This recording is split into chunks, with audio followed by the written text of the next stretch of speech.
அன்புள்ள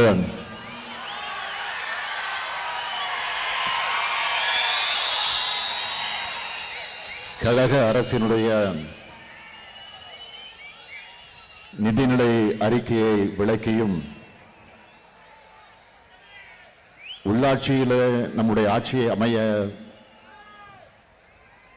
வாக்களித்திருக்கக்கூடிய மக்களுக்கு நன்றி தெரிவிக்கக்கூடிய இந்த மாபெரும் மன்னிக்கவும் இந்த மாபெரும் மகத்தான மாநாட்டிற்கு தலைமை பொறுப்பை ஏற்றிருக்கக்கூடிய காஞ்சிபுரம் வடக்கு மாவட்ட கழகத்தினுடைய செயலாளர் மாண்புமிகு அமைச்சர் தாமு அன்பரசன் அவர்களை, வரவேற்புரை நல்கியிருக்கக்கூடிய மறைமலை நகர் திராவிட முன்னேற்ற கழகத்தினுடைய நகர செயலாளர் நகராட்சி தலைவர் சண்முகம் அவர்களை, முன்னிலை பொறுப்பை ஏற்றிருக்கக்கூடிய மாவட்ட கழகத்தினுடைய நிர்வாகிகள் துரைசாமி அவர்களை, விஸ்வநாதன் அவர்களை, அன்புச்செழியன் அவர்களை, கலைவாணி காமராஜ் அவர்களை, சேகர் அவர்களை, இப்ராஹிம் அவர்களை, கழகத்தினுடைய அமைப்பு செயலாளர் மாநிலங்களவை உறுப்பினர் அன்பிற்கினிய RS பாரதி அவர்களை, நாடாளுமன்ற உறுப்பினர் செல்வம் அவர்களை, கழகத்தினுடைய தீர்மான குழு உறுப்பினர் மீயா வைத்திலிங்கம் அவர்களை, காஞ்சிபுரம் தெற்கு மாவட்ட கழகத்தினுடைய செயலாளர் சட்டமன்ற உறுப்பினர் சுந்தர் அவர்களை, சட்டமன்ற உறுப்பினர்கள் SR ராஜா அவர்களை, கருணாநிதி அவர்களை, எழிலரசன் அவர்களை, பரந்தாமன் அவர்களை, திருமதி வரலட்சுமி மதுசூதன் அவர்களை, அரவிந்த் ரமேஷ் அவர்களை, விடுதலை சிறுத்தை கட்சியைச் சார்ந்த சட்டமன்ற உறுப்பினர் SS பாலாஜி அவர்களை, மாவட்ட இளைஞரணியின் அமைப்பாளர் குடுவாஞ்சேரி நகரமன்றத்தினுடைய தலைவர் MKT கார்த்திக் அவர்களை, மாவட்ட மாணவரணியின் அமைப்பாளர் பேராசிரியர் L பிரபு அவர்களை, உள்ளாட்சி அமைப்புகளில் தேர்வு செய்யப்பட்டு பொறுப்பை ஏற்றுக்கொண்டிருக்கக்கூடிய அன்புக்குரிய சகோதர சகோதரிகளே, நண்பர்களே, தோழர்களே, ஒன்றிய கழக, நகர கழக, பேரூர் கழக, பகுதி கழக, வட்டக்கிளையினுடைய கழக நிர்வாகிகளே, என் உயிரோடு கலந்திருக்கக்கூடிய நம்முடைய முத்தமிழறிஞர் தலைவர் கலைஞர் அவர்களின் உயிரினும் உயிரான அன்பு உடன்பிறப்புகளே, உங்கள் அனைவருக்கும் என்னுடைய அன்பான வணக்கம். இந்த மாபெரும் பொதுக்கூட்டம் என்றுதான் நாம் அறிவித்து நடத்திட வேண்டும் என்று மாவட்ட கழகத்திற்கு உத்தரவிடப்பட்டது. ஆனால் அன்பரசு அவர்கள் எப்போதும் கொஞ்சம் வித்தியாசமாக செய்யக்கூடியவர்.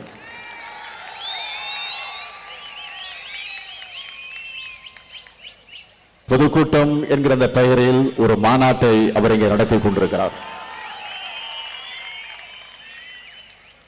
அப்படிப்பட்ட இந்த மாநாட்டிலே உங்களை எல்லாம் சந்திச்சு உரையாற்றக்கூடிய வாய்ப்பை பெற்றமைக்கு நான் பெருமைப்படுகிறேன், மகிழ்ச்சி அடைகிறேன். இந்த வாய்ப்பை எனக்கு உருவாக்கி தந்திருக்கக்கூடிய மாவட்ட கழகத்திற்கு, குறிப்பாக நம்முடைய மாவட்டத்தினுடைய செயலாளர் அமைச்சர் அன்பரசு அவர்களுக்கு நான் முதலில் என்னுடைய நன்றியை காணிக்கையாக்க விரும்புகிறேன்.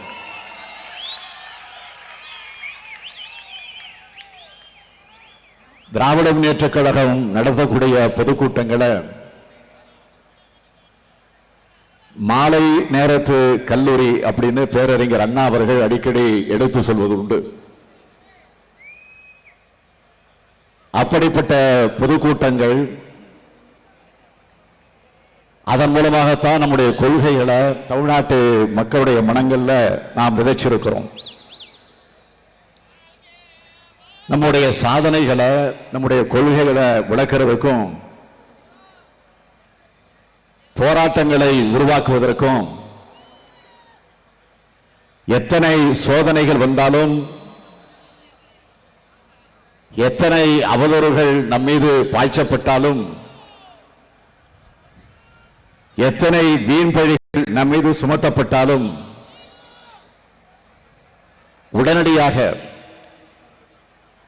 மக்கள் மன்றத்தை சந்தித்து விளக்கமளிக்கக்கூடிய இத்தகைய பொதுக்கூட்டங்களில் தான் அந்த கடமையை செய்திருக்கிறார்கள். யார்? நம்முடைய பேரறிஞர் அண்ணா அவர்கள், நம்முடைய முத்தமிழறிஞர் தலைவர் கலைஞர் அவர்கள். மக்களோடு மக்களா நம்மை இணைப்பவை இத்தகைய பொதுக்கூட்டங்கள் தான். நாம் என்று நான் சொல்வது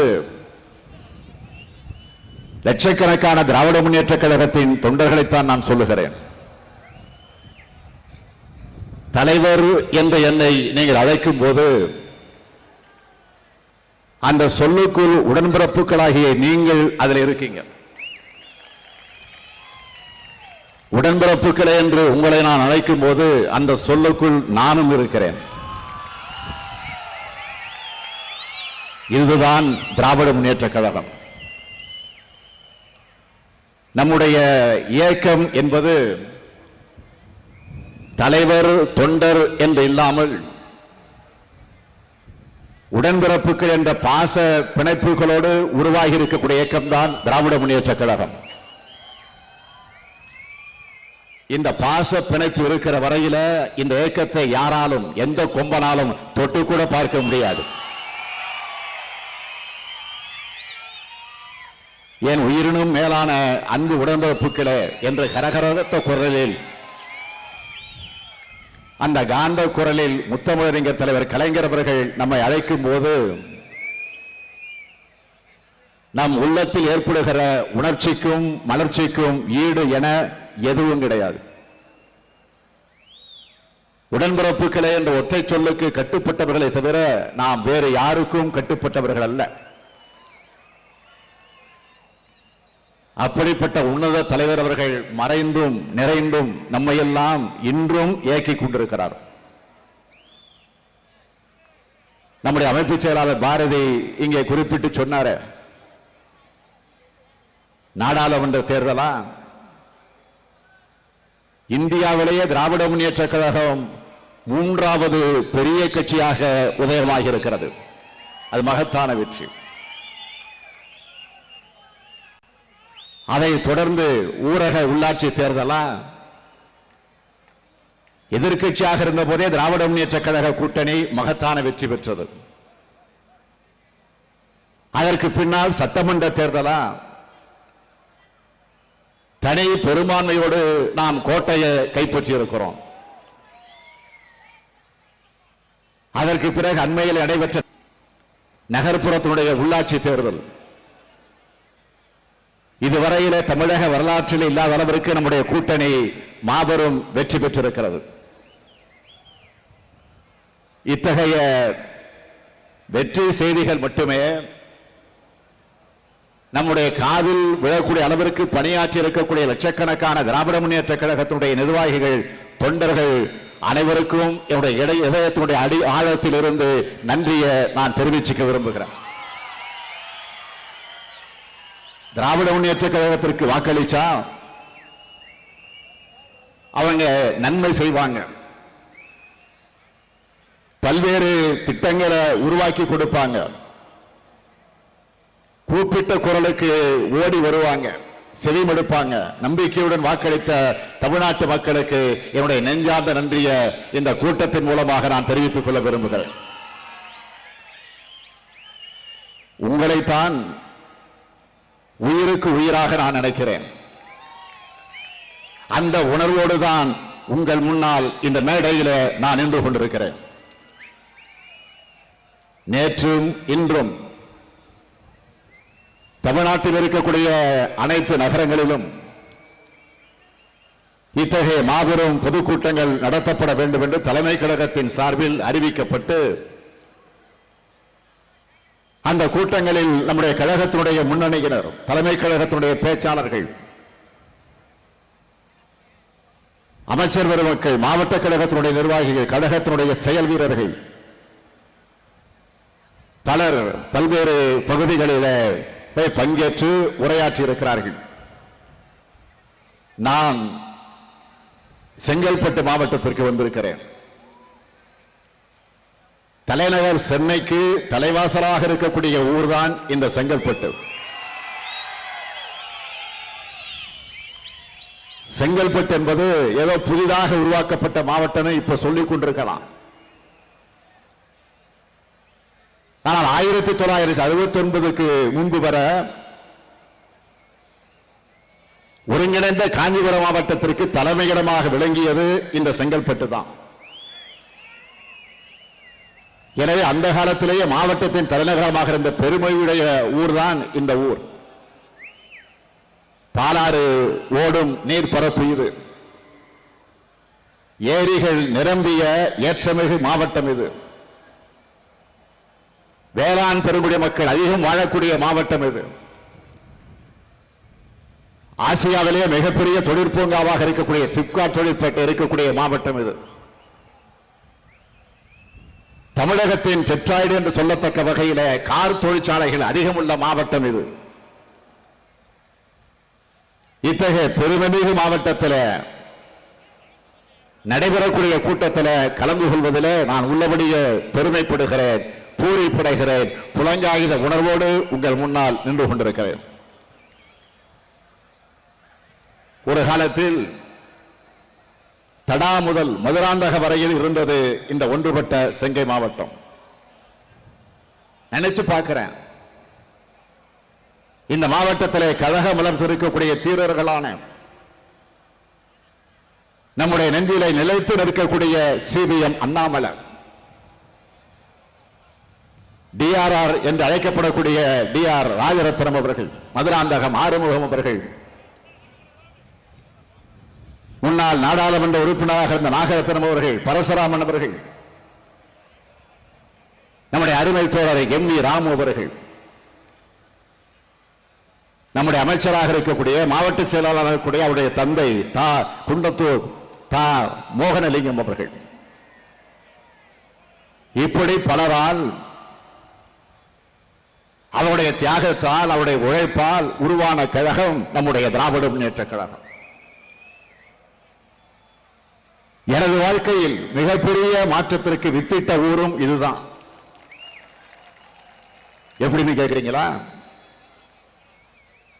1976ஆம் ஆண்டு திராவிட முன்னேற்ற கழகத்தினுடைய ஆட்சி கலைக்கப்பட்டப்போ மதுராந்தகத்தில் வெற்றி நமதே நாடகம் நடத்துவதற்காக நான் வந்திருக்கிறேன். ஆட்சி கலைக்கப்பட்டதுன்னு தெரிஞ்சதும் நாடகம் நடத்தப்படல. சென்னைக்கு திரும்பினேன். மிசா சட்டத்தின் கீழ் கைது செய்யப்பட்டேன். ஓராண்டு காலம் சிறையில் அடைக்கப்பட்டேன். சிறையில் அடைக்கப்பட்டேன் என்று சொல்வதை விட மக்களுடைய இதயத்தினுடைய சிறையில அன்று முதல் நான் அடைக்கப்பட்டேன். இதான் உண்மை. சிறையிலிருந்து வெளியே வந்த பிறகுதான் முழுமையான அரசியலுக்கு என்னை நான் ஒப்படைத்துக் கொண்டு தமிழ்நாடு முழுவதும் சுற்றி வர தொடங்கினேன். இன்றைய நாள் தமிழ்நாட்டு மக்களால் நான் முதலமைச்சராக அமர வைக்கப்பட்டு இருக்கிறேன்னா அதுக்கு அடித்தளம் அமைச்ச ஊர் மதுராந்தகம் தான். இத்தகைய தியாக வரலாற்றுக்கு நாம் சொந்தக்காரர்கள். அன்று நான் மட்டுமல்ல, திராவிட முன்னேற்ற கழகத்தை சார்ந்திருக்கக்கூடிய பல்லாயிரக்கணக்கான உடன்பிறப்புகள் சிறையிலே அடக்கப்பட்டாங்க. அவர்களது தியாகத்தின் மீதுதான் இந்த கழகம் கட்டி எழுப்பப்பட்டிருக்கு, இந்த ஆட்சி அமைந்திருக்கு. 1949ஆம் ஆண்டு கழகம் உருவானது. 1967ஆம் ஆண்டு ஆட்சிக்கு வந்தோம். இடைப்பட்ட 18 ஆண்டு கால அந்த நேரத்தில் நம்முடைய கழகத்தினர் செஞ்சது போல, அவங்க செஞ்ச தியாகத்தை போல வேற எந்த அரசியல் கட்சியும் செய்ய முடியாது. 1967 முதல் இன்று வரையில இந்த 55 ஆண்டு காலத்தில் 6 முறை ஆட்சி பொறுப்பில் அமர்ந்திருக்கக்கூடிய கழகம் தான் திராவிட முன்னேற்ற கழகம் என்பதை மறந்துடாது. பல தேர்தல்களில் வெற்றி பெற்றோம், பல தேர்தல்களில் வெற்றி வாய்ப்பு இழந்திருக்கிறோம். வெற்றி பெற்றப்போ மக்களுக்கான திட்டங்களை நிறைவேற்றி கொடுத்திருக்கிறோம். எதிர்கட்சி வரிசையில் இருந்தப்போ மக்களுக்காக போராடி இருக்கிறோம், வாதாடி இருக்கிறோம். வெற்றி நம்ம கண்ணை மறைச்சதும் இல்லை, தோல்வி நம்மை சோர்வடைய செஞ்சதும் இல்லை. நாம எப்போதும் மக்களோட மக்களாக இருக்கிறோம், மக்களுக்காக இருக்கிறோம். அதனால்தான் மக்கள் நம்மோடு இருக்கிறார்கள். அதனுடைய அடையாளம் தான் திராவிட முன்னேற்ற கழகம் இன்று ஆளுங்கட்சியாக அமர வைக்கப்பட்டிருக்கிறது. இந்த கூட்டத்தின் வாயிலாக திராவிட முன்னேற்ற கழகத்தினுடைய நிர்வாகிகள், முன்னணியினருக்கு நான் சொல்லிக்கொள்ள விரும்புவது, நீங்கள் அனைவரும் தொண்டர்களோடு தொண்டர்களாக இருக்க வேண்டும் என்பதுதான் என்னுடைய ஆசை. இருந்து தீர வேண்டும். இந்த பிரிப்பு தான் கழகத்தை வாழ வைக்கும், வளர வைக்கும், தமிழ்நாட்டை செழிக்க வைக்கும், தமிழ்நாட்டை தலைநிமிர வைக்கும். தமிழ்நாட்டை இப்போ நாம தலைநிமிர வைத்துக் கொண்டிருக்கிறோம். 10 வருஷமா, 10 ஆண்டு காலமா பாதாளத்தில் கிடந்த தமிழகத்தை 10 மாசத்துல தலைமையில வச்சிருக்கிறோம்னா இந்த மரமலையில் நின்று கொண்டு நான் தலைநிமிர்ந்து சொல்லிக்கொள்ள விரும்புகிறேன். நாம் ஆட்சிக்கு வரும்போது எந்த சூழ்நிலையில் வந்தோம், எப்படிப்பட்ட நிலை? கொரோனா என்ற பெரும் தொற்று காலம், அனைத்து வாழ்வாதாரமும் இழந்து மக்கள் துடித்துக் கொண்டிருந்த நேரம், மிகுந்த நெருக்கடி மிகுந்த நேரத்தில் நாம் ஆட்சி பொறுப்பேற்றோம். இன்றைய தினம் கொரோனாவுக்கு முற்றுப்புள்ளி வச்சு மக்கள் அனைவரும் இயல்பு வாழ்க்கைக்கு திரும்பி இருக்கிறாங்களா இல்லையா? இதுதான் திராவிட முன்னேற்ற கழக ஆட்சியுடைய சாதனைகளில் மகத்தான சாதனை என்பதை நான் பெருமையோடு நெஞ்சு நிமிர்த்தி கூறிட விரும்புகிறேன். கொரோனா ஒரு பக்கம் வாட்டிக் கொண்டிருந்த நேரத்தில் மழை, வெள்ளம் என்கிற இயற்கை பேரிடரும் சூழ்ந்தது. அதற்கான நிவாரண பணிகளையும் நாம் ஈடுபட்டோம், மின்னல் வேகத்தில் செஞ்சு கொடுத்தோம். தடுப்பூசி செலுத்துவதை மிகப்பெரிய மக்கள் இயக்கமாக மாற்றணும். மகளிருக்கு கட்டணமில்லா பேருந்து வசதி, கொரோனா கால நிவாரணமாக 4000 ரூபாய், கொரோனா கால நிவாரணமாக 13 நிவாரண பொருட்கள், மளிகை பொருட்கள், பொங்கல் பரிசாக 22 பொருட்கள், ஆவின் பால் விலை 3 ரூபாய் குறைப்பு, பெட்ரோல் லிட்டருக்கு 3 ரூபாயை குறைச்சோம். இலங்கை தமிழர்களுக்கு 317 கோடி ரூபாயிலான திட்டங்கள். ஈரோட்டு சிங்கம் பகுத்தறிவு புகழ் தந்தை பெரியாருடைய பிறந்த நாள் சமூக நீதி நாளாக கொண்டாடப்பட வேண்டும். அதற்கு உத்தரவு போடுகிறோம். அயோத்திதாச பண்டிதருக்கு நினைவு மணிமண்டபம், விழுப்புரத்தில் சமூக நீதி போராளிகளுக்கு மணிமண்டபம், நெசவாளர் கோரிக்கை ஏற்று பஞ்சுக்கு 1 விழுக்காடு வரி ரத்து, அரசு பணியாளர்களுக்கு அகவிலைப்படை உயர்வு, தமிழ்நாடு ஆதிதிராவிடர் பழங்குடியினர் நல ஆணையம் உருவாக்கம், கூட்டுறவு வங்கிகளில் பெறப்பட்ட நகை கடன்கள் 14 லட்சம் பேருக்கு ரத்து, மகளிர் சுய உதவி குழுக்கள் பெற்ற கடன்கள் அனைத்தும் ரத்து, மகளிர் சுய உதவி குழுக்களுக்கு கடன்கள். கொரோனாவால் இடை நின்ற குழந்தைகள் பெற்றோருடைய பெரும் கவலை ஏற்படுத்துச்சு. அந்த கவலையை போக்கத்தான் இல்லம் தேடி கல்வி என்ற ஒரு மாபெரும் திட்டம். மருத்துவ சேவையை மக்களின் இல்லத்திற்கே கொண்டு சேர்க்கக்கூடிய மக்களை தேடி மருத்துவ திட்டம். சாலை விபத்துக்களில் சிக்கி பாதிக்கப்படக்கூடிய விலை மதிப்பற்ற உயிர்களை காக்க இன்னையொரு காப்போம் நம்மை காக்கும் 48 என்கிற உன்னத திட்டம். காவிரி டெல்டாவில் குறுவை தொகுப்பு 61 கோடி ரூபாய்க்கு வழங்கியதாலும் விவசாயிகள் மகிழ்ச்சி அடைந்தாங்க. மேட்டூர் அணையில உரிய நேரத்தில் தண்ணீர் விடுவிக்கப்பட்டு கால்வாய்களை முன்கூட்டியே தூர்வாரிய காரணத்தால் 4.9 லட்சம் ஏக்கர் பரப்பளவில் குறுவை நெல் சாகுபடி செஞ்சு வரலாற்று சாதனை படைக்கப்பட்டுள்ளது. சட்டம் ஒழுங்கை பேணுவதிலோ குற்றங்களை தடுப்பதிலோ இரும்பு கரம் கொண்டு இந்த அரசு செயல்பட்டு வருகிறது. குட்கா, கஞ்சா உள்ளிட்ட போதைப் பொருட்கள் விற்போர் வேட்டையாடப்பட்டனர். குழந்தைகளுக்கு எதிரான பாலியல் குற்றங்களில் ஈடுபடுவோர் மீது கடும் நடவடிக்கைகள் எடுக்கப்பட்டன.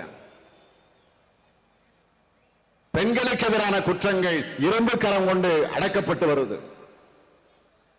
எந்த குற்றவாளிகளும் தப்ப முடியாத அளவுக்கு இந்த அரசு இன்றைக்கு செயல்பட்டுக் கொண்டிருக்கிறது.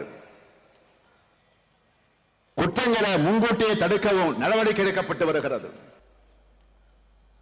இந்த 10 மாச காலத்தில்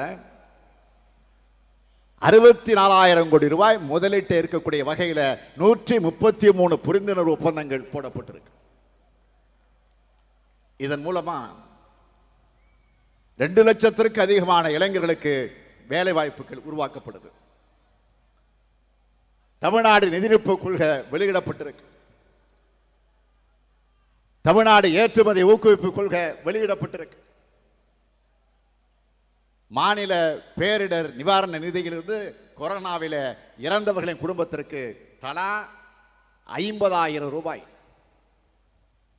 8/4/2022 தேதி நிலவரப்படி 56,232 பேருக்கு வழங்கப்பட்டிருக்கு.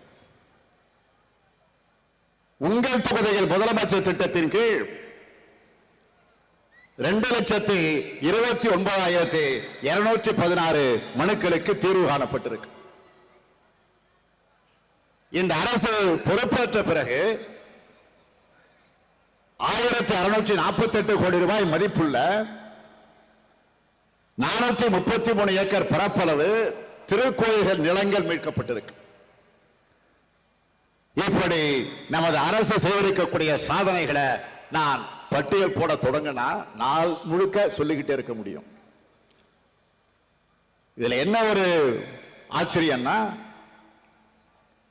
இப்ப சொன்னது அத்தனையும் 10 மாச காலத்துல செஞ்சு முடிக்கப்பட்டிருக்கிறது தான் பெருமைக்குரிய ஒன்று. இதனுடைய தொடர்ச்சியாகத்தான்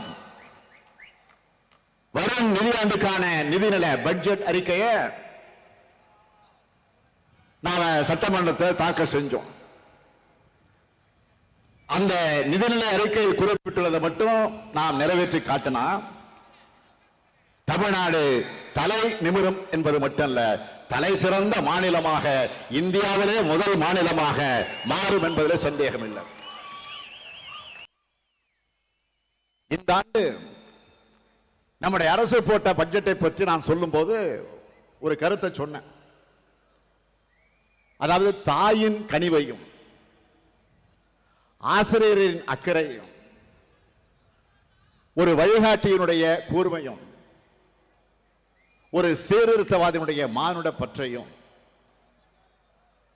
உள்ளடக்கி கொண்டதாக இந்த அறிக்கை உருவாக்கப்பட்டிருக்கு என்று அந்த அறிக்கையை பற்றி நான் சொன்னேன். ஒரு தாய்க்குத்தான் தனது பிள்ளைக்கு என்னவெல்லாம் வேணும்னு தெரியும். தன்னிடம் படிக்கக்கூடிய பிள்ளைகள் அனைவரும் மிக சிறந்த உயர்வை அடைய வேண்டும் என்று அக்கறை ஒரு ஆசிரியருக்குத்தான் இருக்கும். தன்னிடம் அறிவுரை கேட்டு வந்தவர்களுக்கு தேவையான மிக சிறந்த அறிவுரையை தனது கூர்மையான அறிவுடன் அந்த வழிகாட்டி செய்து கொடுப்பார். ஒரு சீர்திருத்தவாதிகள் தான் மனித சமுதாயத்திற்கு எது தேவையோ அதை யாருக்கும் பயப்படாமல் சொல்வார். இந்த 4 தன்மைகளும் கொண்ட அறிக்கையா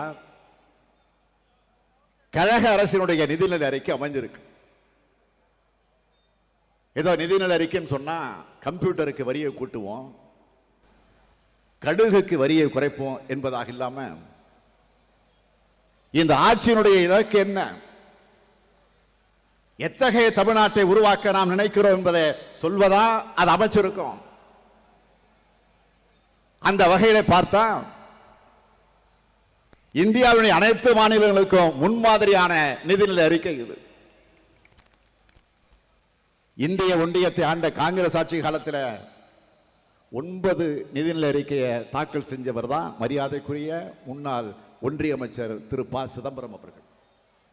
அவரே சொன்னார், நம்முடைய நிதிநிலை அறிக்கையை மனப்பூர்வமாக பாராட்டி பேசினார்.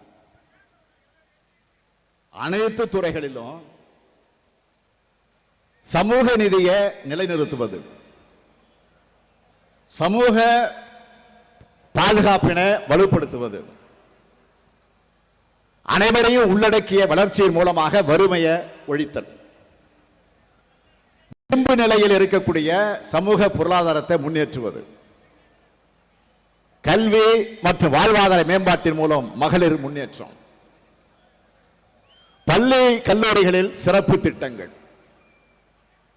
இளைஞர்களுக்கு வேலை பெறக்கூடிய திறனை அதிகரித்தல், வேலை வாய்ப்புகளை அதிகரித்தல், வேளாண்மையை பெருக்குதல்,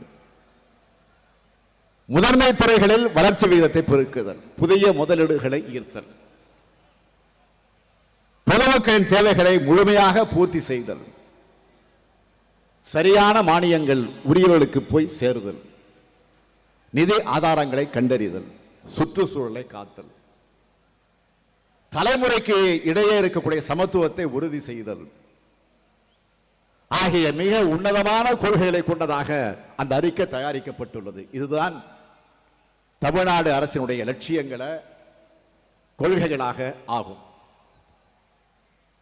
தந்தை பெரியார் அவர்களின் சிந்தனைகள் அடங்கிய தொகுப்பை 21 மொழிகளில் தமிழக அரசு கொண்டு வரப்போகுது. தமிழ்நாட்டில் இருக்கக்கூடிய அனைத்து அரசு பள்ளிகளையும் மேம்படுத்துவதற்கு நம்முடைய இனமான பேராசிரியர் அன்பழகன் பள்ளி மேம்பாட்டு திட்டம் உருவாக்கப்பட்டுள்ளது. இதே போலதான் கல்லூரிகளை மேம்படுத்த பெருந்தலைவர் காமராஜர் பெயரால் திட்டம் வகுக்கப்பட்டிருக்கிறது. அறிவுசார் பொருளாதாரத்தை உயர்த்துவதற்காக அறிவுசார் நகரத்தை உருவாக்க போறோம். தமிழ்நாட்டில் உள்ள அனைத்து இளைஞர்களையும் கல்வியில், வேலை வாய்ப்பில், தனி திறமைகளில் முன்னேற்றுவதற்காக என்னுடைய கனவு திட்டமான நான் முதல்வன் திட்டத்தை உருவாக்கி இருக்கிறேன். அந்த திட்டம் முழுசா நிறைவேற போற நான் முதல்வன் சொன்னா முதல்வனாக மட்டுமல்ல, கல்வியில, வேலை வாய்ப்பில, பொருளாதாரத்தில் அவன் தான் முதல்வனாக இருக்க போறான். அதே போல பட்டப்படிப்பு படிக்க முன்வரக்கூடிய அரசு பள்ளி மாணவிகளுக்கு மாதந்தோறும் 1000 ரூபாய் வழங்குவதன் மூலமா ஏராளமான மாணவிகளை கல்லூரி கல்வியை நோக்கி ஈர்க்கிறது இந்த அரசு. அது மட்டும் இல்ல, முத்தமிழறிஞர் தலைவர் கலைஞர் அவர்கள் 1989 ஆட்சிக்கு வந்த உடனே இளைஞர்களுக்கு வேலை வாய்ப்பு ஏற்படுத்தி தர வேண்டும் என்பதற்காக மக்கள் நல பணியாளர்களை உருவாக்கினார். ஆட்சி மாற்றம், அதிமுக ஆட்சி, அத்தனை பேரும் வீட்டுக்கு போனாங்க. மீண்டும் ஆட்சிக்கு வரோம், மறுபடியும் அவங்க வேலைக்கு வராங்க. மறுபடியும் அதிமுக ஆட்சி, வீட்டுக்கு அனுப்பிச்சாங்க. அவங்க வீட்டுக்கு அனுப்புறது, நம்ம வேலைக்கு கொண்டு வர்றது. அந்த வேலையை திரும்ப பெற வேண்டும் என்று பல ஆண்டுகளாக போராடி போராடி பல தற்கொலையை செஞ்சு கொண்டு மாண்டிருக்கிறாங்க. பல குடும்பங்கள் வறுமையின் கோரப்பிடிக்கு தள்ளப்பட்டிருக்கு. நீதிமன்ற உத்தரவு போட்டுடுச்சு, உச்ச நீதிமன்றம் தீர்ப்பு சொல்லிட்டு இருக்கு. இந்த நிலையில தான் அவருடைய நீண்ட நாள் கோரிக்கை ஏற்று மாநிலத்தில் இருக்கக்கூடிய 12,524 ஊராட்சிகளை வேலை உறுதி திட்ட பணி ஒருங்கிணைப்பாளர்கள் என்ற பணியிடத்தில் விருப்பம் தெரிவிக்கக்கூடிய முன்னாள் மக்கள் நல பணியாளர்களுக்கு முன்னுரிமை அளித்து பணி வழங்கிட இந்த அரசு முடிவெடுத்து 2 நாட்களுக்கு முன்னால் சட்டமன்றத்தில் நானே அதை அறிவிச்சிருக்கிறேன். அதோடு கடந்த 10 ஆண்டு காலத்தில் இறந்த மக்கள் நல பணியாளர்கள் குடும்பம், அந்த வாரிசுகளுக்கு அவர்கள் விரும்பினால் அதற்கு முன்னுரிமை வழங்கி மகாத்மா காந்தி தேசிய ஊரக வேலை உறுதி திட்டப்பணி ஒருங்கிணைப்பாளராக பணியாற்றக்கூடிய வாய்ப்பு வழங்கப்படும் என்று அறிவிச்சிருக்கிறோம். ஆகவே அதிமுக அரசு வீட்டுக்கு அனுப்பிய மக்கள் நல பணியாளர்களுக்கு திமுக அரசு இனி வாழ்வு கொடுக்கும் என்ற உறுதியை இந்த கூட்டத்தின் மூலமாக மீண்டும் நினைவுபடுத்த விரும்புகிறேன். நினைச்சு பார்க்கிறேன், 1929ஆம் ஆண்டு முதலாம் சுயமரியாதை மாநாடு தந்தை பெரியார் எங்கே நடத்தினார்? செங்கல்பட்டிலே தான் நடத்தினார். பெண்ணுரிமைக்கான பல புரட்சிகர தீர்மானங்கள் தந்தை பெரியார் அவர்களால் அன்றைக்கு நிறைவேற்றப்பட்டன. அப்படிப்பட்ட வரலாறு பள்ளத்திருக்கக்கூடிய இந்த செங்கல்பட்டு மண்ணிலே பட்டப்படிப்பு படிக்கக்கூடிய மாணவிகளுக்கு மாதம் 1000 ரூபாய் வழங்கக்கூடிய திட்டத்தை பற்றி சொல்லக்கூடிய எனக்கு அந்த வாய்ப்பு கிடைச்சதை நான் பெருமையாக கருதுகிறேன். இதுதான் திராவிட மாடல் ஆட்சி. அனைவருக்கும் கல்வியை கொடுப்போம். பள்ளி கல்வி மட்டுமல்ல, கல்லூரி கல்வி மட்டுமல்ல, உயர்கல்வியும் கொடுப்போம். திராவிட மாடல்னா என்னன்னு கேட்கிறவங்களுக்கு இதுதான் பதில். அனைவருக்கும் வேலை கொடுப்போம். ஏதோ ஒரு வேலை அல்ல, அவர்களுக்கு தகுதிக்கேற்ற வேலையை கொடுப்போம். இதுதான் திராவிட மாடல் ஆட்சி. அனைவருக்கும் உரிய மருத்துவ வசதி அளிப்போம். அவர்கள் அந்த மருத்துவ வசதியை தேடி வர வேண்டிய அவசியம் இல்லை, அவர்கள் இருக்கிற இடத்துக்கே வந்து கொடுப்போம். இதுக்கு பேரு தான் திராவிட மாடல் ஆட்சி. பிற்படுத்தப்பட்ட, மிகவும் பிற்படுத்தப்பட்ட பட்டியலின, பழங்குடியின, இருளர் மற்றும் நரிக்குறவர் போன்ற விளிம்பு நிலையில் இருக்கக்கூடிய மக்களுக்கான ஆட்சியை நடத்துவோம். அதுவும் சமூக நீதி ஆட்சியை நடத்துவோம். இதுதான் திராவிட மாடல் ஆட்சி. குறிப்பிட்ட துறைகள் மட்டுமல்ல, அனைத்து துறைகளும் சிறப்பாக செயல்படுகிறது தான் திராவிட மாடல் ஆட்சி. நகரங்களை மட்டுமல்ல, கிராமங்களையும் முன்னேற்றுவதுதான் திராவிட மாடல் ஆட்சி ஆகும். குறிப்பிட்ட மாவட்டம் மட்டுமல்ல, அனைத்து மாவட்டங்களும் வளர்வதுதான் திராவிட மாடல் ஆட்சி ஆகும். எல்லாருக்கும் எல்லாம் கிடைப்பதுதான், கிடைக்க வைப்பதுதான் திராவிட மாடல் ஆட்சி. எல்லாருக்கும் எல்லாம் கிடைக்க கூடாதுன்னு நினைக்கிறவங்க, அப்படிப்பட்டவங்க தான் இன்றைக்கு நம்முடைய கழகத்தை எதிர்க்கிறாங்க, நம்முடைய ஆட்சியை விமர்சிக்கிறாங்க. இவர்கள் விமர்சிக்கிறதை பற்றி, எதிர்ப்பதை பற்றி கிஞ்சுற்றும் கவலைப்படக்கூடியவன் நான் அல்ல. எதிர்ப்பில் வளர்ந்த கழகம் தான் இந்த கழகம். இன்று இருப்பதை விட பலமான எதிரிகளை வென்ற இயக்கம் தான் நம்முடைய திராவிட முன்னேற்ற கழகம். ஆளுங்கட்சியாக இருந்தாலும் எதிர்கட்சிக்கான வீரியத்தோடு செயல்படுகிறவர்கள் தான் திராவிட முன்னேற்ற கழகத்தினுடைய தொண்டர்கள் என்பதை யாரும் மறந்துட வேண்டாம். ஆளுங்கட்சியாக இருந்தாலும் தமிழகத்துக்கு பெற வேண்டிய உரிமைகளை தைரியமாக வாதாடியும் போராடியும் பெறுவதற்கு நாங்கள் தயங்க மாட்டோம். நீட் தேர்விலிருந்து விலக்கு பெறுவதற்கான சட்ட முன்வடிவை தமிழ்நாடு சட்டமன்றத்தில் அனைத்து கட்சிகளும் இணைந்து 2 முறை நிறைவேற்றி அனுப்பி வச்சோம். யாருக்கு? கவர்னருக்கு. அதை குடியரசுத் தலைவருக்கு அனுப்பி வைக்கக்கூடிய அந்த வேலையை கூட சரியாக பார்க்க மாண்புமிகு ஆளுநர் அவர்கள் மறுக்கிறார். இது அவர் தமிழ்நாட்டு மக்களுக்கு கிடைக்கக்கூடிய அநீதி. தமிழ்நாட்டுக்கு வர வேண்டிய பல ஆயிரம் கோடி ரூபாய் நிதியை உடனடியாக ஒன்றிய அரசு விடுவித்தாகணும். நான் டெல்லிக்கு சென்றிருந்த நேரத்தில் மாண்புமிகு இந்திய பிரதமரிடத்தில், நிதியமைச்சரிடத்தில் இந்த கோரிக்கையை வலியுறுத்தி வச்சுட்டு வந்திருக்கிறேன். உரிமையோடு கேட்டுவிட்டு வந்திருக்கிறேன். கையை கட்டிக்கிட்டு வாயை பத்துக்கிட்டு கீழே போய் விழுந்து நமஸ்காரம் பண்ணிட்டு வரல, உரிமையோடு கேட்டுட்டு வந்திருக்கிறேன். இதே கோரிக்கையை நம்முடைய நாடாளுமன்ற உறுப்பினர்கள் மக்களவையிலும் மாநிலங்களிலும் குரல் எழுப்பி இருக்கிறாங்க. மிக பெரிய நிதி நெருக்கடியில இந்த மாநிலம் சுற்றி சுழன்று கொண்டிருக்கு. ஒன்றிய அரசானது மாநிலத்தினுடைய நிதி தேவைகளை குறித்த நேரத்தில் அதை நிறைவேற்றி தரணும். இந்தியா என்பது மாநிலங்களுடைய ஒன்றியம் தான். அப்படித்தான் இந்திய அரசியலமைப்பு சட்டம் சொல்கிறது. மாநில அரசுகளை புறக்கணிப்பதன் மூலமாக ஒரு கற்பனையான இந்தியாவை உருவாக்க நினைக்கிறாங்க. 2 நாட்களுக்கு முன்னால் இந்தி மொழியை ஆதரிச்சும் இந்தியர்கள் தங்களுக்குள்ள பேசிக்க இந்தியத்தான் பயன்படுத்தணும் என்று மாண்புமிகு ஒன்றிய உள்துறை அமைச்சர் அமித்ஷா அவர்கள் சொல்லியிருக்கார். இந்தி மாநிலம் மட்டும் அவருக்கு போதுமா? இந்திய மாநிலங்கள் அனைத்தும் வேண்டாமா என்று நான் கேள்வி எழுப்பினேன். நான் மட்டும் அல்ல, இந்தி பேசாத மாநிலங்களை சார்ந்த பல்வேறு கட்சி தலைவர்களும் ஆளுமைகளும் இதே கேள்வியை எழுப்பியிருக்கிறாங்க. எங்கள் மொழிக்கும் எங்கள் பண்பாட்டிற்கும் தனித்துவம் உள்ளது, வரலாறு இருக்கிறது.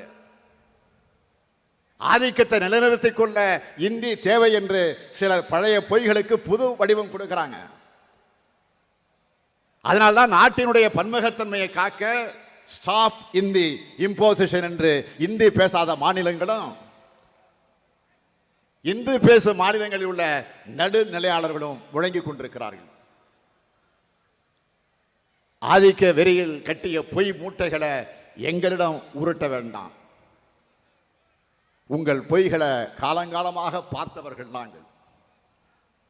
அந்த பொய்களை எல்லாம் பகுத்தறிவு சிந்தனையால் உடைத்தெறிந்த இயக்கம்தான் இந்த திராவிட இயக்கம் என்பதை மறந்துடாதீங்க. இது சமத்துவமும் சமூக நீதியும் வாழும் இந்தியாவுக்கே வழிகாட்டும் தமிழ்நாட்டு மண், இது திராவிட மண். இது நேற்றைய தினம் கேரள மாநிலத்தில் கண்ணூரில் நடைபெற்ற மார்க்சிஸ்ட் கம்யூனிஸ்ட் கட்சியினுடைய மாநாடு, மிகப்பெரிய மாநாடு, எழுச்சியாக உணர்ச்சியோடு நடந்துச்சு. தமிழகத்திலே உங்களால் முதலமைச்சராக தேர்ந்தெடுக்கப்பட்ட எனக்கு அவர்கள் அளித்த வரவேற்பு என்பது தனிப்பட்ட எனக்கு தரப்பட்ட வரவேற்பு அல்ல, தமிழ்நாட்டு மக்களுக்கு தரப்பட்டிருக்கக்கூடிய மரியாதையாகும். அந்த மரியாதை உங்களால் எனக்கு கிடைத்த மரியாதையாகும். இத்தகைய உயர்வை என்னாலும் தக்க வைக்கக்கூடிய வகையில் நான் உழைப்பேன், உழைத்து கொண்டே இருப்பேன். துபாய் சென்றாலும் சரி, டெல்லி சென்றாலும், கேரளா சென்றாலும் அவர்களால் பாராட்டப்படக்கூடிய அரசாக தமிழக அரசு உயர்ந்து விட்டது. இத்தகைய உயர்வை தொடர்ந்து பெறுவோம். கேரள மாநிலத்தில் நான் பேசுகிற போது சொன்னேன், ஒற்றைத்தன்மை கொண்ட இந்தியாவை உருவாக்கணும்னு நினைக்கிறான். இந்தியா என்பது வேற்றுமையில் ஒற்றுமை கொண்ட நாடு. இது இத்தனை ஆண்டுகளா நிலை பெறுவதற்கு இந்த தன்மைதான் காரணம். எனவே தமிழகத்தில் ஆட்சியில் இருக்கிற நமக்கு இந்தியாவுடைய பன்முகத்தன்மையை, மதச்சார்பின்மையை, சமத்துவத்தை, சகோதரத்தை காப்பாற்ற வேண்டிய பொறுப்பு இருக்கு. நம்முடைய சமூக நீதியை மற்ற மாநிலங்களும் பின்பற்ற தொடங்கி இருக்கு. நம்முடைய மாநில சுயாட்சி மற்ற மாநிலங்களும் இன்றைக்கு பேச தொடங்கி இருக்கு. நாம் இதுவரை பேசிய மொழி உரிமையை பிற மாநில தலைவர்களும் பேச தொடங்கி இருக்கிறாங்க. நம்முடைய பல்வேறு திட்டங்களை பிற மாநில அரசுகளும் தங்கள் மாநிலத்தில் அமல்படுத்த தொடங்கி இருக்கு. தமிழக மக்களுக்கு உன்னதமான நல்லாட்சியை கொடுத்து வரக்கூடிய நாம் நம்முடைய திராவிட மாடல் கருத்திகளை இந்தியா முழுமைக்கும் விதைக்கக்கூடிய கடமையும் செய்வோம்னு தந்தை பெரியார் மீது ஆணையாக, பேரறிஞர் அண்ணா மீது ஆணையாக, முத்தமிழறிஞர் தலைவர் கலைஞர் மீது ஆணையாக நான் இந்த கூட்டத்தில் உறுதியேற்கிறேன். எத்தனையோ வழக்கங்களை சொல்லி என்னை நீங்க வாழ்த்துறீங்க, நிரந்தர முதல்வர் என்றெல்லாம் சொல்றீங்க. அதையும் தாண்டி போயிட்டு இருக்கிறீங்க. என் உயரம் எனக்கு தெரியும், கலைஞர் சொன்னது. ஆனால் என்னுடைய எண்ணமெல்லாம் நமக்கு கிடைத்திருக்கக்கூடிய இந்த பெருமை, இந்த பேர் நின்று நிலைக்க உழைக்கணும் என்பதுதான். அமைச்சர்கள், சட்டமன்ற உறுப்பினர்கள், நாடாளுமன்ற உறுப்பினர்கள், உள்ளாட்சி பிரதிநிதிகள், கட்சி நிர்வாகிகள், கழக உடன்பிறப்புகள் என யாராக இருந்தாலும் எந்தவித குற்றச்சாட்டுக்கும் ஆளாகாத வகையில் நீங்கள் இருக்கணும். தானும் பழி சொல் வாங்கி கட்சிக்கும் ஆட்சிக்கும் பழி சொல் வாங்கி தந்திடக்கூடாது. நான் உங்களிடம் கேட்டுக்கொள்வது, கடமை தவறாதீர்கள், கண்ணியத்தை விட்டுவிடாதீர்கள். கட்டுப்பாடு எல்லாவற்றையும் விட முக்கியம். இந்த மூணையும் மீறுகிறவர்கள் யாராக இருந்தாலும் அவர்கள் தலைவர் கலைஞருடைய உண்மையான உடன்பிறப்புகள் கிடையாது. நான் கழக தலைவர் ஆனதும் முதல்வர் ஆனதும் என்னென்ன நடவடிக்கை எடுத்துக்கொண்டிருக்கிறேன் என்பது உங்களுக்கு நன்றாக தெரியும். எனவே தவறு செய்யக்கூடியவர்கள் யாராக இருந்தாலும் நடவடிக்கைக்கு உள்ளாவார்கள். நமக்கு கிடைத்திருக்கக்கூடிய இந்த பெயர், இந்த பெருமை, இந்த புகழ், இந்த சிறப்பு நின்று நிலைக்க வேண்டும் என்றால் எப்பொழுதும் மக்களோடு மக்களாக நீங்கள் இருந்திட வேண்டும்.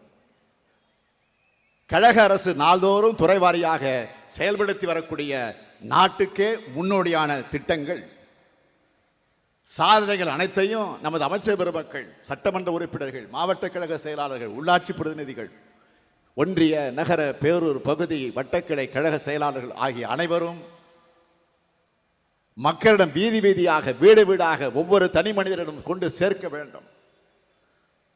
சாதனைகளை, நலத்திட்டங்களை செய்வது மட்டுமே போதாது. அவை மக்களின் நேரடி கவனத்தையும் நற்பெயரையும் பெறக்கூடிய வகையில் நாம் உழைக்க வேண்டும். அதுதான் கழகத்தை மேலும் வலிவடைய செய்யும். நம் கழகம் வலிமை பெற்றால்தான், நான் அடிக்கடி சொல்வது போல, என்னை நம்பர் 1 சீஃப் மினிஸ்டர், நம்பர் 1 முதலமைச்சர் சொல்றாங்க, அதில் எனக்கு பெருமை இல்லை. நான் அடிக்கடி சொல்வது போல தமிழ்நாடு நம்பர் 1 மாநிலம் என்ற நிலையை எட்ட வேண்டும். தமிழ்நாடு நம்பர் 1 மாநிலம் என்பதை நான் மட்டுமே உருவாக்கிட முடியாது. நாம் அனைவரும் சேர்ந்து உருவாக்க வேண்டும். வாருங்கள், நமக்கான தமிழகத்தை நாம் அனைவரும் சேர்ந்து உருவாக்குவோம். நன்றி, வணக்கம்.